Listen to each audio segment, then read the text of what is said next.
Susan, we've just heard those remarks by the American president and also by the Indian Prime Minister, just reading the substance and the subtext in terms of what has in fact been said. It quite clearly goes on to state that this is now an equation that in many ways will define the geopolitics of 21st century. Yes, really, we hear that not only from President Biden, but U.S. officials as well, really counting on India to be a friend and a partner in the region, although they have longstanding ties.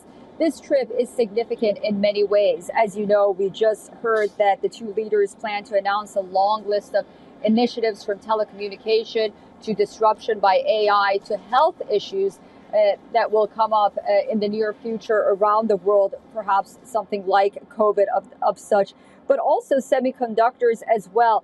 And then the Armistice Accords, which was very noteworthy that we heard that they're planning on signing this memorandum of understanding about really space activities as well, which means that it's the principle governing of peaceful exploration of the moon, Mars, and celestial bodies. So we really do have, not only the technological advancement, the defense advancement that the two sides are hoping to pursue, but then there's also the issue of space as well, which is really important in the 21st century. And again, we do know that Russia and China are really trying to get to where the United States is in that regard, and the United States sees India as a partner.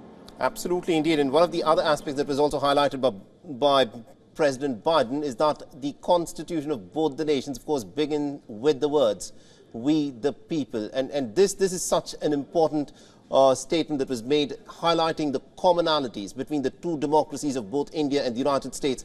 And that is what actually has brought both India and the United States closer. We've got these challenges in the face of the emergence of China and also the belligerence of China, which the United States for the last decade and a half has been trying to contain. But at the same time, there are a lot of commonalities between the Indian setup and the American systems, which has also brought the two nations together.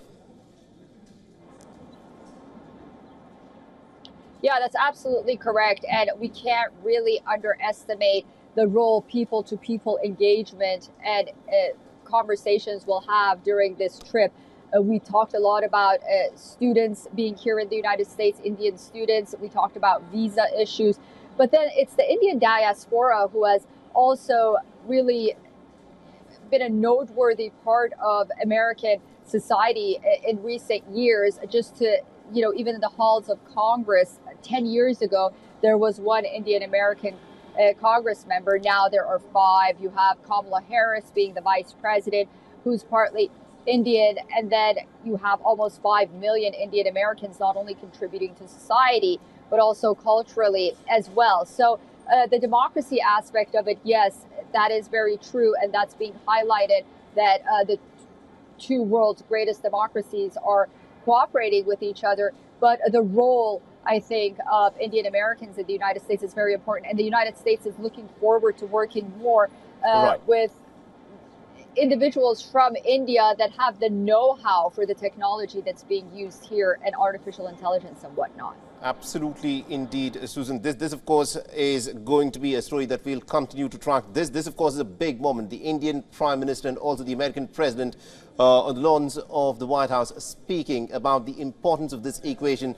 And a lot will, of course, be written in terms of what has been said and also the subtext and the fine print of what has been said. But what can only be reiterated is that of the many trips that the Indian Prime Minister has in fact made to the United States, this happens to be his first formal state visit.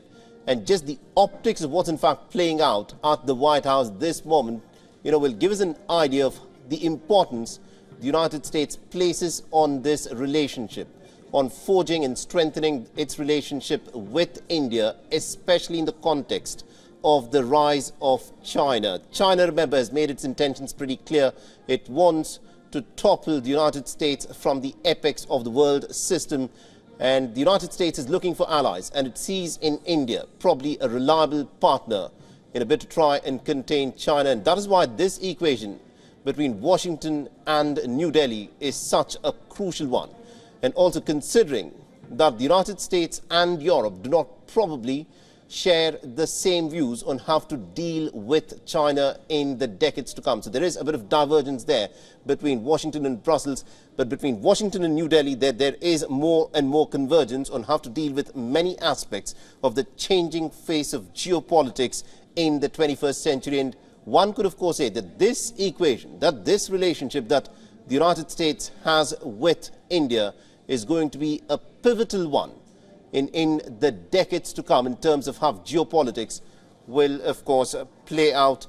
And my colleagues Susan Tehrani and Siddhant Sibil have been reporting with us. Thank you very much indeed to them for joining us on this broadcast.